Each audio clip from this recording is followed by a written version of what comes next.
Morning ndine Jack. Nde lero tukupita ku USA kumene nkhani yake ndiyokhudza ndege inanso iti koma ndi munthu wina otchuka kwambiri yutilenga mu chaka cha 2020. Wina amene nkhani ikukhudza ndi Kobe Bryant. Kobe Bryant anali professional basketball player wa ku USA, anali otchuka kwambiri. Anabadwa 1978, amasewera mu timu ya Lakers koma anaonera kuti anapanga retire chaka cha 2016. Koma atachita retire anatsegula skulu yake ya basketball amaichitira kuti Mamba. Ndi anali anthu otchuka, anthu olemera kwambiri, ma multi-millionaire anja kuti nde Kobe anayamba zonena kuti amafuna kumpanga trade mwana wake dzina lake Gianna Bryant, mtsikana. Anayamba kumpanga training kuti nayenso akhale ozitsata za basketball zoiti nanga siwo anali a national katswiri oti abwana osati masewerayi. Nde anapezeka kuti mwana wakeyo anali mu timu imeneyoyo ya Mambayo, ndi anali ndi anzakenso ndi amakonda kumanyamuka kumapita ku skulu komwe kunali timu yawoyo building yomwe anamangayo. Ndi inali dera lina amachita kupanga haya ndege amakwera helicopter kuti azipita kumene kunkubwereranso. Nthawi zonse amakwera helicopter yonena kuti amayikonda kwambiri, anali akastomala amphamvu andegeyo. Nthawi zonse akamapita amakwera helicopter nkubwerera chifukwa inali ya changu. Kobe anali player onena kuti anasewera zaka 20 akusewera mu timu yomweyo ya Lakers. Nde pa 26 January 2020 anapezeka kuti anapanganso haya ndege yomwe amataniyo yomwe amayikonda kukwerayo. Dzina lake la ndege amayitchula kuti Sikorsky S-76B. Nde anapeza kuti Kobe anatengana ndi mwana wake Gianna, nzake wa Gianna ndi makolo ake awiri, mayi ake ndi bambo ake, nzake winanso ndi kholo lake, onse pamodzi ma passengers analipo anthu 8. Nthawi imeneyo 2020 Kobe anali ndi zaka 41, mwana wake Giannayo anali ndi zaka 13. Kochi wawo wa anawo dzina lake John Altobelli, panalinso mkazi wake wa John Altobelliyo dzina lake Kerryyo anabweresanso mwana wake dzina lake Alisa. Ndipo panali mayi wina Sarah Chester ndi mwana wake Peyton. Komanso panali basketball coach wina dzina lake Christina Musa plus pilot dzina lake anali Ara Zobayan. Nde mwana wake wa Kobe wamkazi Gigi amayitha kwambiriso naye basketball ndipo amayikonda iti. Nde abambo ake atapanga retire nkutsegula skulu yakeyo academy, Mamba Academy ya basketball, anaona kuti ampitise patali mwana wakeyo. Nde kumene kunali skulu yawoyo panali patalibe, ulendo wake ufuna kuthawa traffic faizi ndi anthu olemera kwambiri ali ndi ndalama zoti akhozochita afford. Amakwera helicopter yomwe amakwera helicopter kumapita mene anthu timakwerera minibus eti daily basi nkufuna kupita ukupita. Nde ndi ulendo oti amauyenda nthawi zonse, pena amantumiza mwana yekha ankouza ndani driver kuti mtengeni mwana apita naye ku airport nkukakwera helicopteryo nkumapita. Anali customer wamphamvu kwambiri wa kampani yawo nanga si millionaire eti. Koma Ara Zobayan anayanjana naye kwambiri. Ara anali pilot wa experience kwambiri, anali ndi hours oti anayendesa ndege, hours nanga si experience amayiwerengera hours ya ndege. Anali ndi hours oposa 10,000 a experience as a pilot yeti. Nde amayendesa ndege zosiyanasiyana ma helicopters, ina imene amayendesa mpaka anampasa captain plus anali instructor amaphunzitsa anthu ena kuyendesa, ina Sikorsky S-76. Anali captain wa ndege imeneyoyo komanso anasanduka favorite wa Kobe Bryant. Nthawi zonse amantenga iyeyo, amachita kusankha kuti andofuna ndiyende ndi Ara, aliyense anazolowera kuti Kobe akamayenda pa ndege amayenda ndi Ara. Ndi njira yake yomwe amayenda nditiyo, njira yake ndi iyi kuchoka airport iyi kupita airport ina. Inali yochoka ku John Wayne Airport kupita ku Camarillo Airport. Nde mene amayendera ulendo wawo ku Camarillo Airport mbali imeneyo komwe kunali Mamba Academy. Njira imene amayenera kuyenda inali njira yone yoti anayiyendapo kateni ndi Kobe Bryant yo, komanso analota ayiyenda dzulo lake. Amafunsana asananyamuke ndi Ara uja nanga si pilot kunena kuti kodi weather yamawa ili bwanji chifukwa kukhanga kuti weather sili bwino. nde anayankha arayi mu group yawo ya mapilot akuntchito kwawoko anayankha kuti mawa sili kuoneka labwino weather sili bwino koma ngakhale analemba message imeneyo sanamuuze Khobi kunena kuti weather sili bwino tichite cancel anakhala pay kupitiriza mama wake analembaso message ina kusonyeza kuti amaona kuti nzabwinobwino kunena kuti akhoza kudani kuyendesa ndegeyo ananena kuti auluka akhala ngati adzera njira yonena kuti azembe pamene pali chani pali weather yoyipa nde weather yoyipa tinene mwina cloud mtambo kapena fog nkhungu mmene imaonekera kukakhala nkhungu ndi kukakhala opanda nkhungu zimaoneka ngati za simple kunena kuti pali nkhungu koma nkhungu ija ikakhala kumatha kukhala mapiri sumaona malire yake mangoona white pamene popanda nkhungu umaona kuti mapiri ali apo umadziwa kwa zemba kwake kukakhala nkhungu umatha usaona kuti utsogolo kuli chani umatha ukaomba mmene chithunzi chichikuonesera iti mmene zimaonekera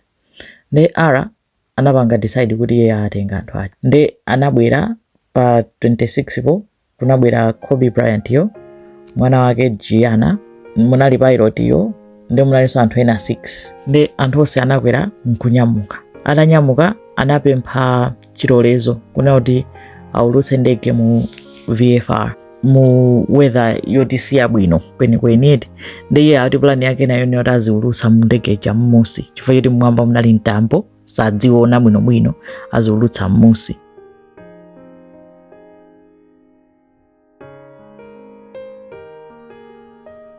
72 Echo X-ray Burbank Tower, Burbank altimeter 3019, Burbank class Charlie, surface area is IFR, stay intentions.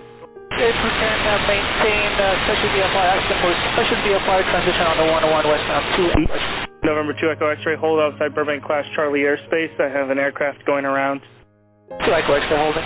Ndiye anapeza kuti anayankhulana ndi air traffic control anamufunsa kuti iweyo ukuyendesa bwanji ndege mene kuliri imweti ndiye iye amafotokoza plani yake kunena kuti ndikhoza tani ndiyendesa mmusi ndiyenda njira mwakuti ndi wa air traffic control anamuza kuti ukayendesa mmusi choncho kwambiri sitidzikuona pa radar ndija ndinafotokozapo ulendo wina kunena kuti ndege ikamauluka imakhala ndi timamashini mkatimo tonena kuti timachitidwa pick up by satellite amati radar nde computer yako ya traffic control imatha kumaona ndege ija kuti iyo ikuyendapo iti pa computer kumadziwa kuti ali apa ndi amatha kumathandiza ma directions olo pakakhala vuto amatha kuwatani kuwatsogolera kuti mupange chonchi nanga sakuwaona pa computer paja komano ikakhalanso mmusi kwambiri ndege ija imatha kusaoneka pa radar ndi anawuzonera kuti simuzioneka pa radar ndi sititha kukuta nini sititha kukuthandizani kukuchitani direct ngati mufuna kuyenda mmusi choncho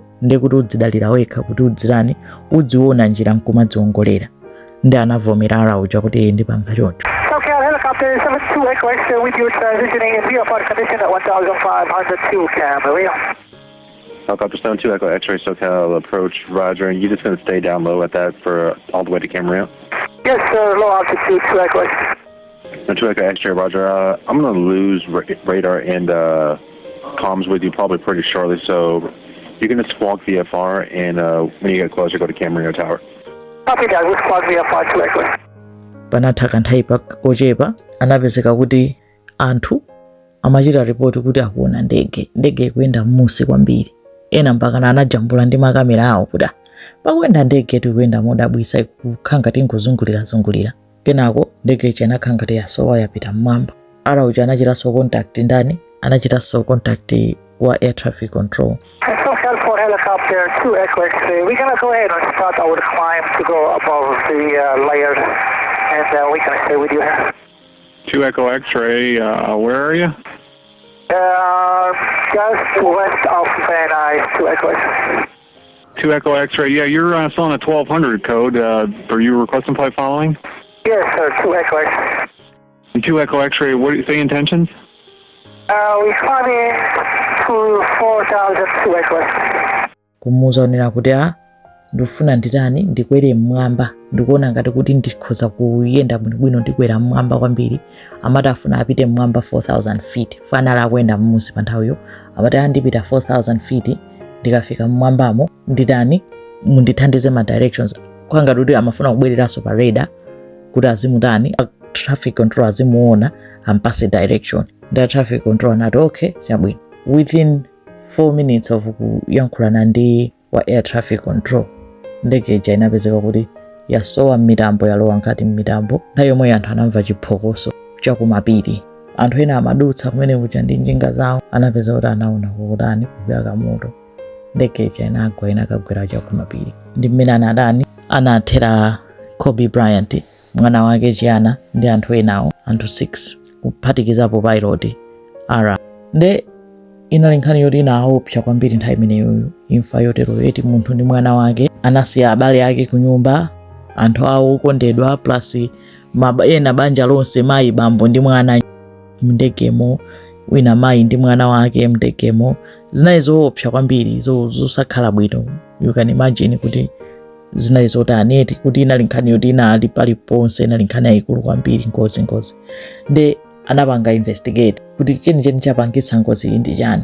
Ne maripoti ananena zinthu zingapo. Chinthu china chinali kuti pilot Ara amadzipatsa unnecessary pressure. Amadziwa kunena kuti samayenera kuyenda mweza imeneyoyo, koma samafuna mukhumudwitsa Kobe kuti bwana wankulu amandikonda ine ndi pilot okhulupirika amene sindimamutani, sindimamupanga let down, ndikupanga zonena kuti ndikatani ndipite basi. Kuti analolera kuyenda ulendo omwe amadziwa kuti samayenera kutani kupita, chifukwa choti weather alert, weather ina anali ndi warning kuna kuti weather isi yabwino simukuyenera kupita. Akanatha kuwauza anthu aja kuti weather sili bwino tisapite ulenda ni pagalimoto. Choyamba china chimene. Chachiwiri akuti vuto linali plan continuation bias. Plan continuation bias atoti anthu zonena kuti kumadziwa kunena kuti chabwino ulendo utaunyamuka, mwina tayenda kale 40 minutes, kwangotsala 5 minutes yokha, koma kumene kwatsala 5 minutes kundikoopsa sukuli bwino, koma tachoka kale konseku. Kumakhala kwazira tachoka kale kutali konseku, kwangosala kochepa kokha, ndingopanga chonchi, ndingotere, ndingokhotera apa 5 minutes ndikafika. Kumaona kuti kuli bwino ndikumane ndi vuto fa choti pasala nthawi yochepa, kusiyana nkuti ndibwerere ulendo wa utali onse uja, pamene kumene nditabwerere kwa kutaliko ndi kumene kuli safe. Ndi plan continuation bias akuti amadziwa kunena kuti akanatha kungopanga zoti atere, apeze poti atere, asapitirize ulendo fa choti kunali dangerous, olapo kubwerera kumene, koma anasankha kupitirira. And choice yopanga kunena kuti apitirize ulendo ngakhale unatsala ochepa, anapezeka kuti anapanga nayo ngozi. Vuto lina ananena kuti pilot anachita suffer from spatial disorientation. Nde sinzoti ndikaifotokoze bwanji. Mwina ineyo kwa ineyo njijewa amene ndinaimvera imasounda ngati kubalalika. Kukhala kuti chifukwa chonena kuti analowa mu weather yonena kuti sakuona, nde sakudziwa kunena kuti position yake ndiyo tani, ali mwamba bwanji, akuthamanga speed ya chani, kungoluza ma senses onse onena kuti kutha kuchita determine, kutha kudziwa kunena kuti ndilipotani ndipo ndipange bwanji. Nkhanga twabalalika chifukwa cha situation yomwe ali. Chifukwa chonena zimene zanapanga determine chifukwa chonena kuti ndegeyo pa nthawi yomwe iye anayankhula ndi controller nkumuza kuti ndikukwera mwamba 4000 feet, sanala kukwera mwamba, anala kutsika pansi. Ndege inali kukuloza pansi ikugwa, iye nkumanena kuti ndikukwera mwamba. Kuyankhula komaliza kunali kutiko, kunali kumeneko, ndipo sanapereke distress warning ina iliyonse kwa makontrola, air traffic controller kunena kuti ndikugwa kapena chani. Hayi, the next thing ndege inapeza kuti atani yagwa opanda warning ina iliyonse. Ndi anaona kuti anali ndi spatial disorientation, and anapanga conclude investigation kunena kuti amene analakwitsa, amene anali at fault anali pilot Ara, ndi amene anapangisa ndegeyi kuti igwe pazifukwa zonsezo, kuphatikiza kunena kuti ndegeyo inali ndi system ya autopilot. Akanatha kuisiya ndegeyo mposition yabwino kungoyika mu autopilot, koma sanayike mu autopilot. Chifukwa chonena kuti pamene ndege inakhanga kuti zinthu zafoira ndege, Ara anali ndi 4 minutes yopanga react.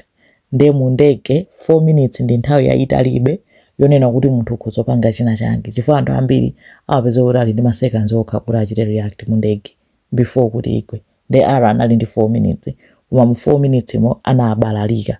Pena kubalalikako kumakhalaso chifukwa cha mantha, mazapeza kuti achita mantha mosadziwika bwino, plus ka pressure kunena kuti ndisangalase abwana, ndi zomwe zinapangisa kuti chani ndege ipeze kuti yagwa. Ndi zinamvetsa chisoni imfa ya Kobe Bryant ndi gulu lonselo linali mmene momo. Anapezeka kuti anthu ena anakhala ngati achita chipongwe, anajambula.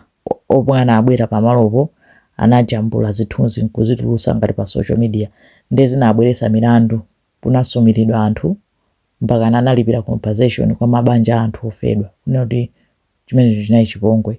Komanso kampani yomwe inali aini aja a ndege anaperekanso compensation kwa mkazi wake wa Kobe Bryant plus mafamilies onse amene anataya miyoyo yawo pa tsiku limenelo chifukwa chino inali 40 ya pilot ndi kuti inali 40 ya ndani, inali 40 ya kampani. Imene ndi nkhani ya Kobe Bryant ndi ndege yake ngozi imene inachitikira.